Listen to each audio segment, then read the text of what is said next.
പിണവൂർക്കുടി tribal school boys ഹോസ്റ്റലിലെ വിദ്യാർത്ഥികൾക്ക് UAE ആസ്ഥാനമായി പ്രവർത്തിക്കുന്ന ദുബായ് മർഹബ ലയൺസ് ക്ലബ്ബ് ഫാനുകൾ വിതരണം ചെയ്തു.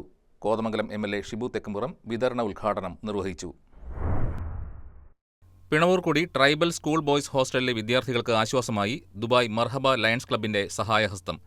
UAE ആസ്ഥാനമാക്കി പ്രവർത്തിക്കുന്ന ദുബായ് മർഹബ ലയൺസ് ക്ലബ്ബിന്റെ നേതൃത്വത്തിൽ ഹോസ്റ്റലിലേക്ക് ആവശ്യമായ ഫാനുകൾ വിതരണം ചെയ്തു. കോതമംഗലം MLA ഷിബു തെക്കുംപുറം വിതരണ ഉദ്ഘാടനം നിർവഹിച്ചു.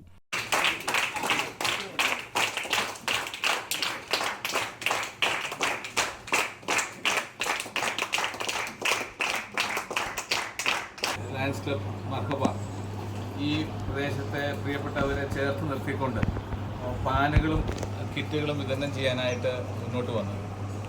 ഈ വലിയ ദൗത്യം ഏറ്റെടുത്ത ലയൺസ് ക്ലബിനെ ഞാൻ പ്രത്യേകമായി MLA നിലയ്ക്ക് അഭിനന്ദിക്കുകയും നിങ്ങൾ നടത്തുന്ന ഹോസ്റ്റലിലെ വിദ്യാർത്ഥികൾക്ക് മെച്ചപ്പെട്ട താമസ സൗകര്യം ഒരുക്കുന്നതിന്റെ ഭാഗമായാണ് ഫാനുകൾ നൽകിയത്. പഠനത്തിനും വിശ്രമത്തിനും അനുയോജ്യമായ അന്തരീക്ഷം ഒരുക്കുന്നതിന് അടിസ്ഥാന സൗകര്യങ്ങൾ ഏറെ പ്രാധാന്യമർഹിക്കുന്ന സാഹചര്യത്തിലാണ് ക്ലബിന്റെ ഇടപെടൽ. ജനപ്രതിനിധികളുടെയും സന്നദ്ധ സംഘടനകളുടെയും പ്രവാസി കൂട്ടായ്മകളുടെയും സഹകരണത്തോടെ അർഹരായവരിലേക്ക് കൂടുതൽ സഹായങ്ങൾ എത്തിക്കുന്ന പ്രവർത്തനങ്ങളുടെ ഭാഗമായിട്ടാണ് സഹായം ലഭ്യമാക്കിയത്. സമൂഹത്തിലെ ആവശ്യങ്ങൾ തിരിച്ചറിഞ്ഞ് അവയ്ക്ക് പരിഹാരം കാണുന്നതിനുള്ള സേവന പ്രവർത്തനങ്ങൾ തുടരുമെന്ന് ക്ലബ്ബ് ഭാരവാഹികൾ പറഞ്ഞു.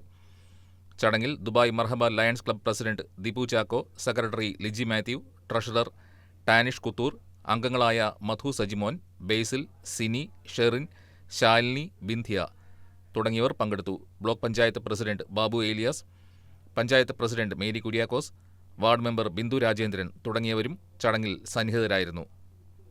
അർഹരായ വിദ്യാർത്ഥികൾക്കും കുടുംബങ്ങൾക്കും ആവശ്യമായ സഹായങ്ങൾ തുടർന്നും ലഭ്യമാക്കുന്നതിനുള്ള പ്രവർത്തനങ്ങൾ ദുബായ് മർഹബ ലയൺസ് ക്ലബിന്റെ നേതൃത്വത്തിൽ നടത്തുമെന്ന് സർവീസ് ചെയർപേഴ്സൺ ജോൺസൺ പറഞ്ഞു. News desk KCV news.